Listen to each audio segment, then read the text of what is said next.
Hey everybody, this is me, Loaf, and I would love to see each and every one of you in Germany at the Dortmund ComicCon on December 7th and 8th. So you come on down. Yeah.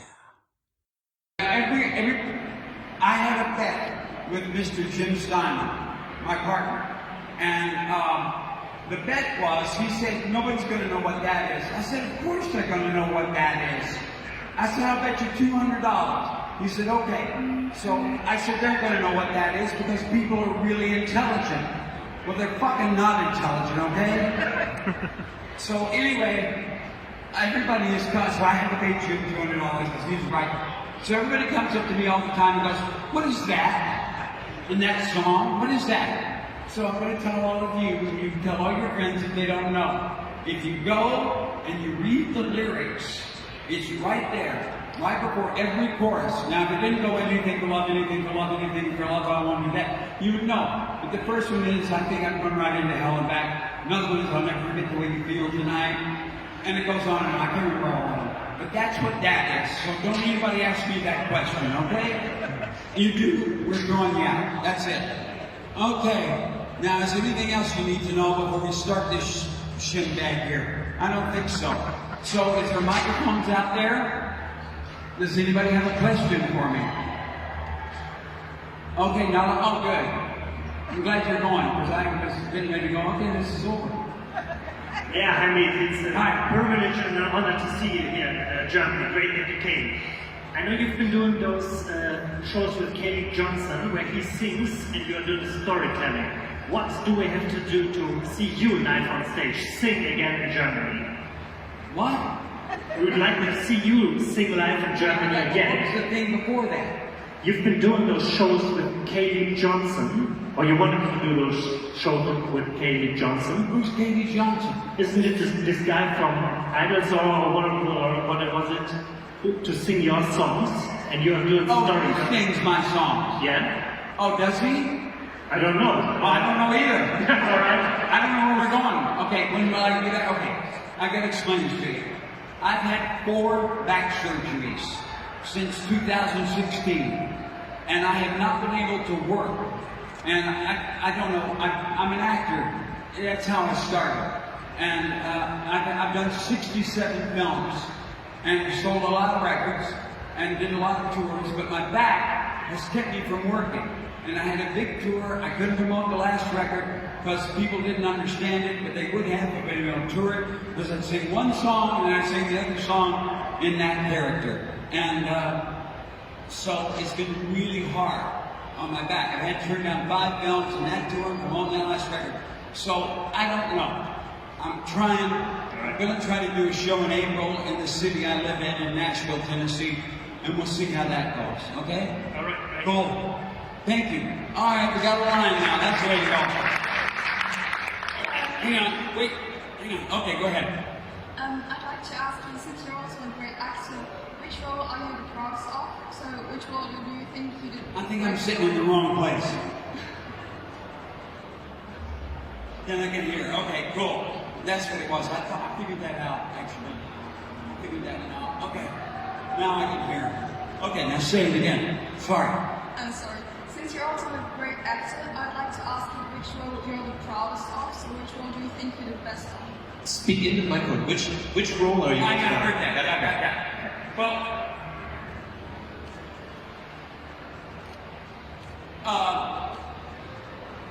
I like every film I've done except for one, and I can't remember the name of it right now. I just know I didn't like it, and I don't know that I'm going to tell you what role is my favorite role or what I think I did best.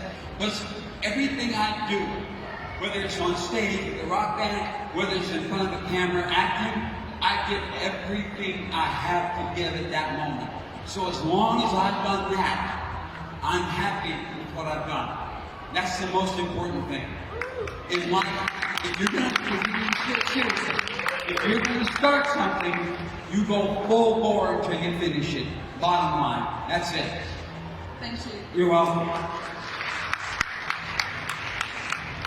Hi. My question will take you back in time, I guess. What was the funniest thing you remember about shooting the Rocky Horror Picture Show? Oh, it's not funny. What was really great and exciting was watching Susan Sarandon walk around in a bra and underwear.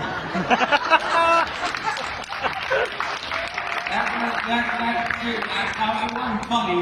It was kind of exciting, you know? So I walked around with a pillow in front of me quite a bit. No, but that's it. Rocky Horror was great. Tim was great.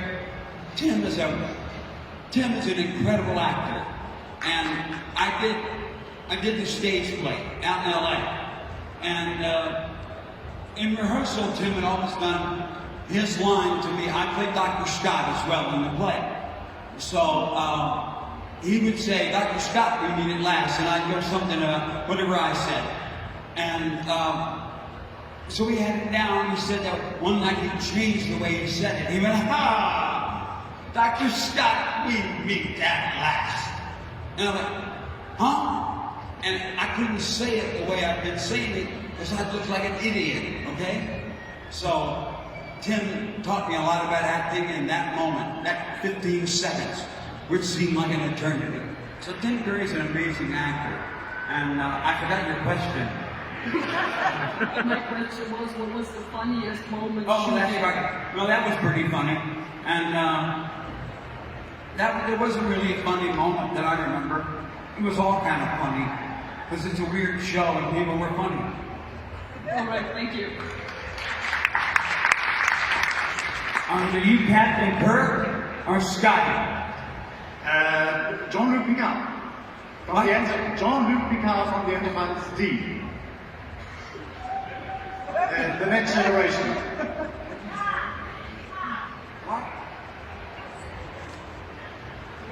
What did he say? He's from a different series, from the next Star Trek series. Oh, okay. Sorry, okay, go ahead. No problem. Sorry, that's okay. First of all, thank you for being here. I have a little musical question. Okay. What are your favorite bands? What music you're listening to when you try to relax or calm down? I don't like music.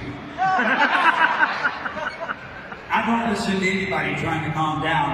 I watch I listen to talk radio about anything, you know, about your brothers hate you or, you know, the joy of Christmas or whatever they're talking about. But I really don't sit around and listen to music. My wife does, I don't. And the only time I really start listening to music is when we start to do a new record. And I want to know what's going on, what's happening out there. So that's when I listen.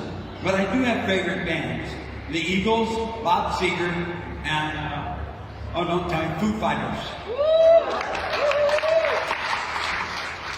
Thank you. You're welcome. Hello, Reed. Thank you for being here in Germany. My question Oh, it's my pleasure. I love Germany. Are you kidding me? I mean, look at all the times I've done what's the show? Oh, come on. Good Lord. They have it on like once every 2 years and have all these people on. I can't remember what it is. But anyway, not just them. Okay. Anyway. You are a great singer and actor. What do you prefer, singing or acting? And No, why? okay. What do I prefer, singing or acting? For me, it's all the same thing. It's singing a song is like doing a scene in a movie. And every song that I've ever sung, it's not me. It's not the person you're sitting here looking at. It's a character. And I develop a character for every song. And then use my voice. So it's all the same thing. Just in acting, there's also timing and meters and beats. And you do the same thing in singing. You got it? You understand? So they're all the same thing. There's really not that difference. And on stage, same way. I do. If I tell you, like one song, for instance, Out of the Frying Pan. To find that character, I walk around in circles.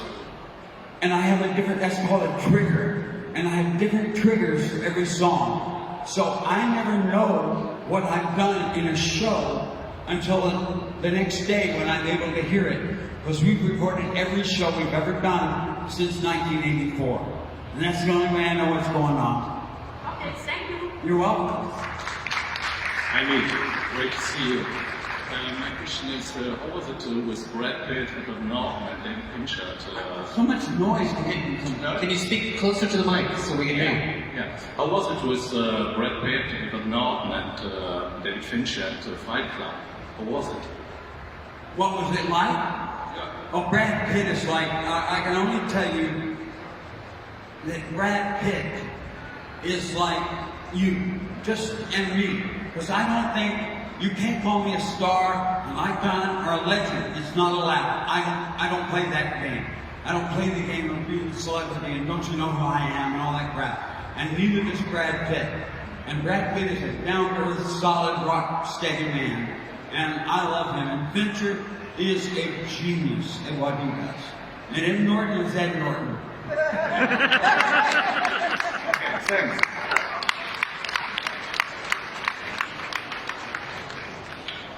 Shoot it. Okay, hi again. My question is... Speak into the microphone. Oh, sorry. My question is, what do you do when you hear your own music on radio? Say it again. What do you do when you hear your own music songs on radio? Oh, I turn it off. Yeah, when you first hear it, the first song that they really started playing in America was about 8 months after the record came out. And they started to play a song called 2 out of 3 Ain't Bad. Now, what people don't understand about Bad Out of Hell is that there was only vinyl when we came out, right? And so the album was 51 minutes long. And you can't put 51 minutes on a vinyl album without it being, and get any, back then, you can now, but back then, and get any power out of it. So you couldn't really hear the drums and guitar.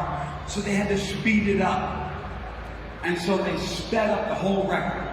And so it made my voice change.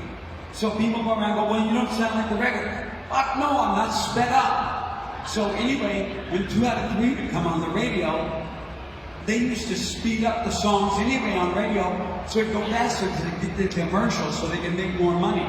So I sounded like Alvin and the Chipmunks. Baby, we can go all night, but that ain't getting us nowhere. I was like, come on. So I had to turn that off. I was balls, crazy, wacky. So I don't really listen. Like my grandson, when he left the house, I'm just telling you, this has nothing to do with your question, it's just something I'm going to tell you. My grandson's name is Rebel, and when Rebel was leaving the hospital, the first song that he ever heard was Bad Out of Hell, because they got him in the car started, the radio was on, and Bad Out of Hell was on the radio. I said, yes. Thank you so much.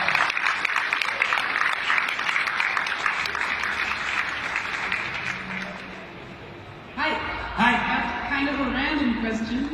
In your films or in your music career, is there any memorabilia you kept that has a sentimental value? Is there any what? Yeah, that is a hard word for Memorabilia. Germans. Memorabilia, souvenirs. I don't understand the question. In your music career or your acting career, is there anything from the set or from the studio that you've taken? Oh, that was a question. Yeah, any actor knows you try to take everything they give you. If they make you a nice suit, you try to get it out of there. They give you a great tie, you try to get it out of there. Give you great shoes, walk out with them. Yeah, every actor tries to do anything. And yeah, I've taken stuff I still wear from different movies, like a blue jean jacket from the movie I did with Dennis Quaid. I didn't take anything from Fight Club, trust me. That suit, I was wearing a suit in Fight Club, and it was made of flax seeds, and it weighed 46 pounds.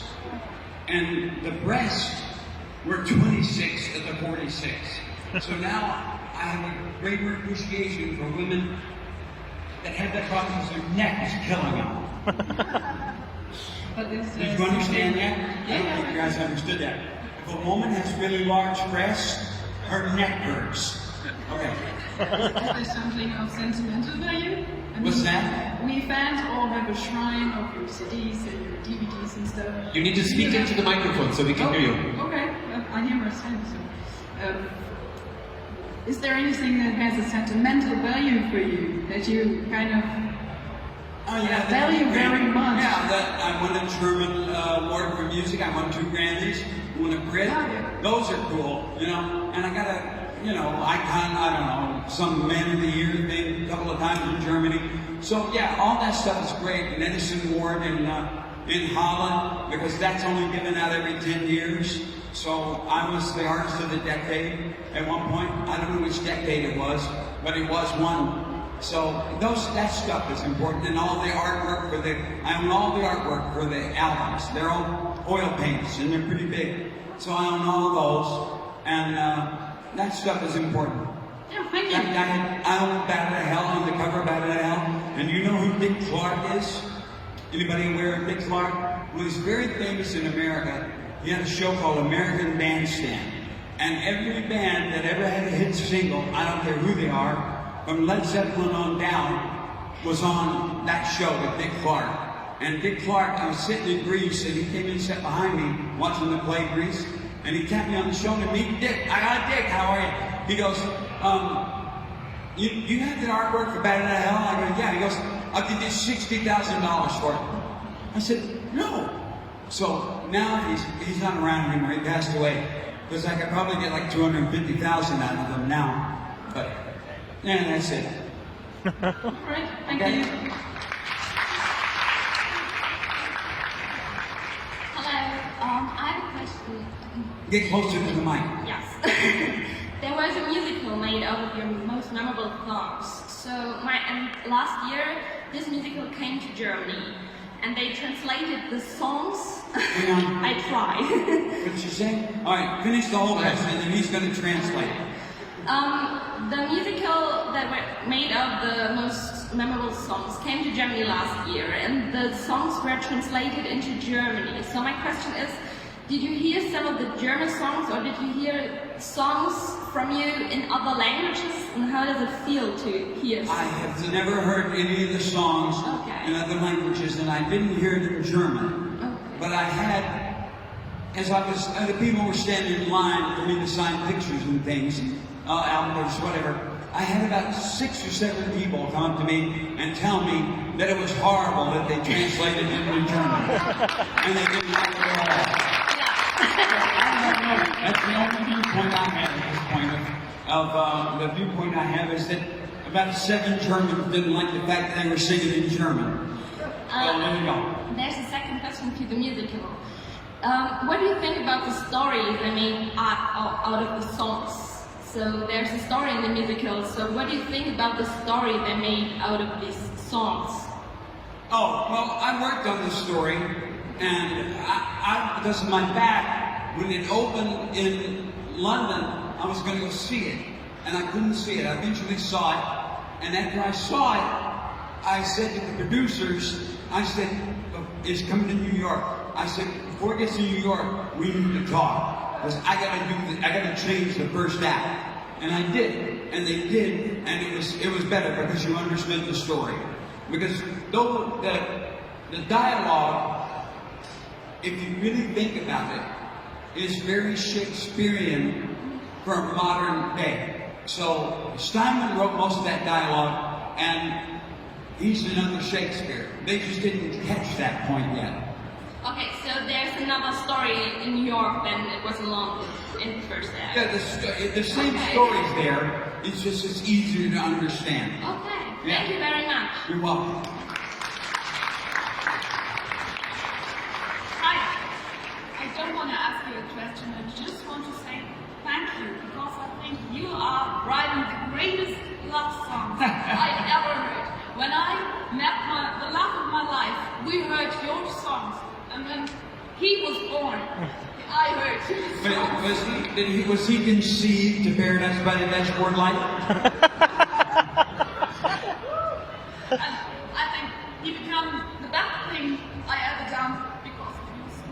Well, there you go. I'm happy for you. And you know what? You should do the best thing in your life. That and your husband, and if you're still together. Okay, well, your husband and him, that's it. Nobody else means anything. You can be nice to everybody, but that's where the buck stops, right there. You can have all the money in the world when you don't Get closer to the mic. You can have all the money in the world when you don't have the love of your life or children. It's nothing worth. That's right.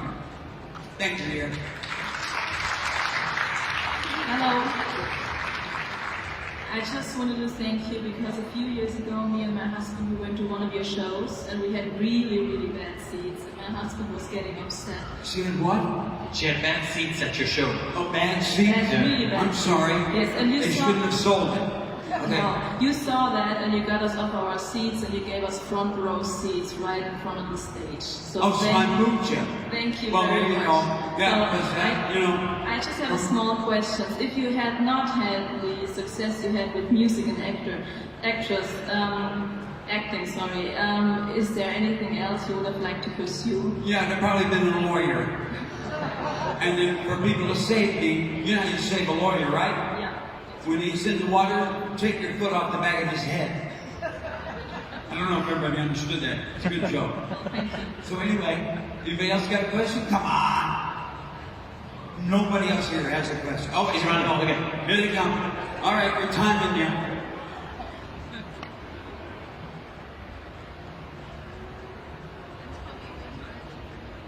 Hello. Hello. So, what is your favorite song to perform on stage?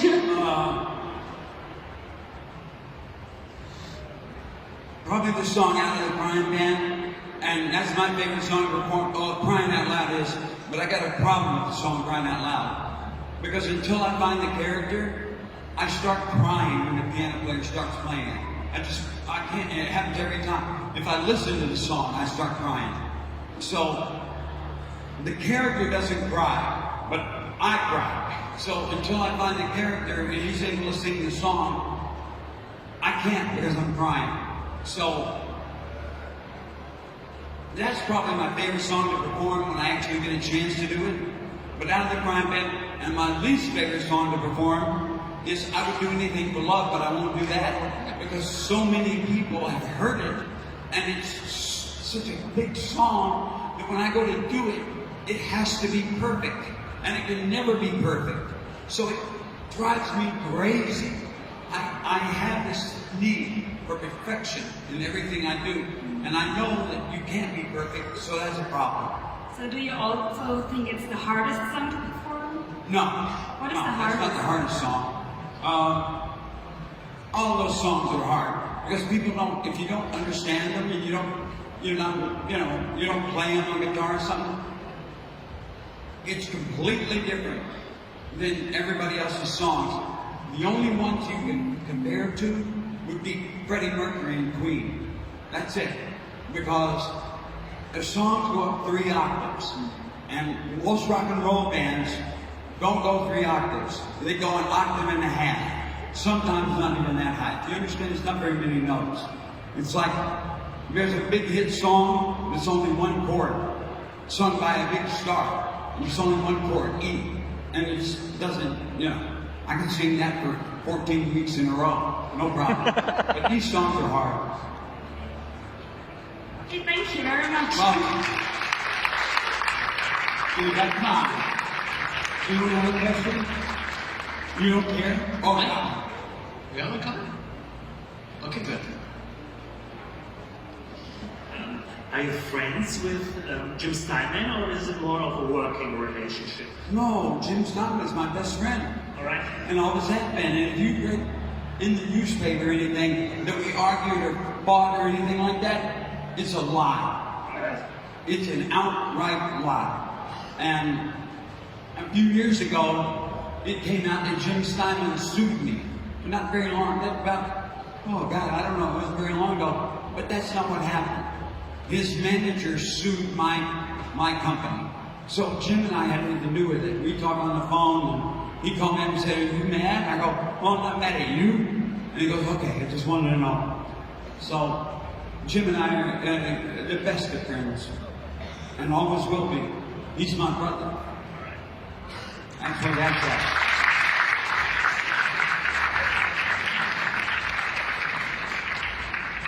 Hello. Hello. Have you ever done a show without Bad Out of Hell or Paradise by the Dashboard Light? Have I ever done a show without playing those songs? It wouldn't be a show. Those two songs, I did a show one night without doing anything for love, and I really got a lot of bad reviews for that. They were, "He didn't play anything for love. Show sucked." It didn't, but that's how they felt about it. So I stopped not ever doing that song. So you can't do a show without Paradise, Bad Out of Hell, or anything for love. Oh God. So anyway, you can't do it.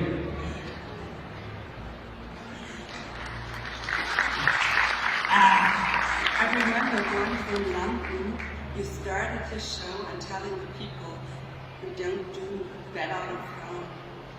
Everyone was I told them I wasn't going to do Bad Out of Hell. That sounds like something I'd do. It was so funny. That's what it was supposed to be. So I'm glad you thought it was funny, because that's exactly what it was meant to be. Thank you. Is that it? Time for one more. Is anybody else? Really? Go ahead. You're sitting here clapping off, and you got to go good. Just gonna do I one more. love talking to you guys. Hello. Okay, get close to the mic. There you go. Was it fun to you to play Jack Black's dad in Tenacious D? Was it fun to you to play Jack Black's dad in Tenacious D? Okay. I mean, it's simple one.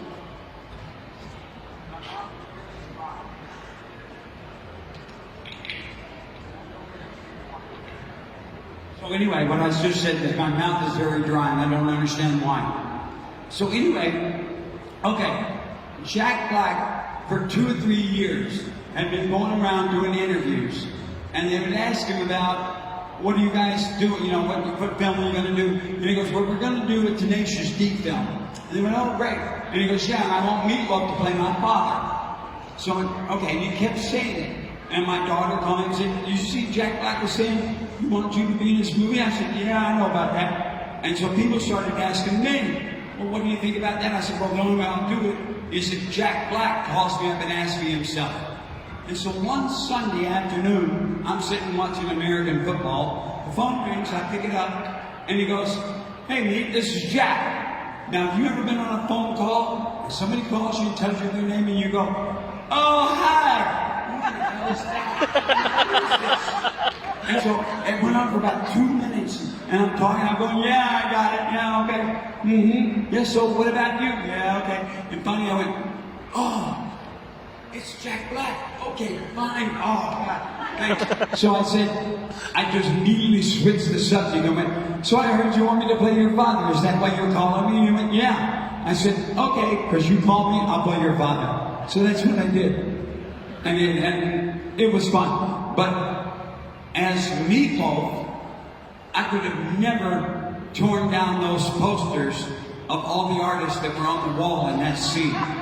So, but my character had no problem. So when I got into him, he didn't like that. So he had no problem ripping all those posters, Who and Queen, and I don't remember who else, but they were my friends. A lot of them were my friends. So I didn't want to pull their posters down. As Meatloaf, I couldn't, but as his dad, didn't have a problem. Thank you. You're welcome. Thank you.